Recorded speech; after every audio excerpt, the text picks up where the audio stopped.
pada arep buka puasa lho kok malah rumaten. Mbak Dia, apa nendi sampean? Kok ketek kesusumen ki lho? Lah piye to, Mbak? Segoku to durung mateng, Mbak. Ki aku arep metu arep tuku gorengan karo es. Yo tinggo ganjel-ganjel weteng, Mbak. Wes Mbak Dia, rasa adoh-adoh nyaki. Wes tak gawake gorengan. Wah. Sampeyan apa dodolan to, Mbak?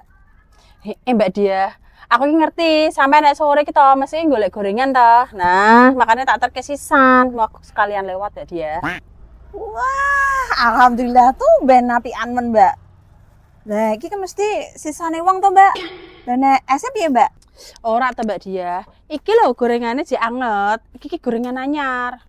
Nek es batu yo entek, tapi nek es campur, es kopi susu. Terus BS liyane jek ono Mbak Dia.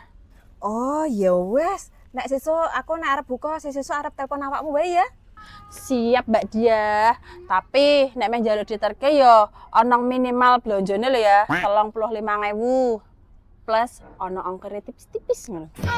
Walah, lah nek ngono aku ya njupuk dhewe. Mosok dadak ongkiran tipis-tipis minimal-minimalan. Alah, Ya ora apa-apa to Mbak Dia. Sing penting kan awakmu ora ribet-ribet jipuk dhisik.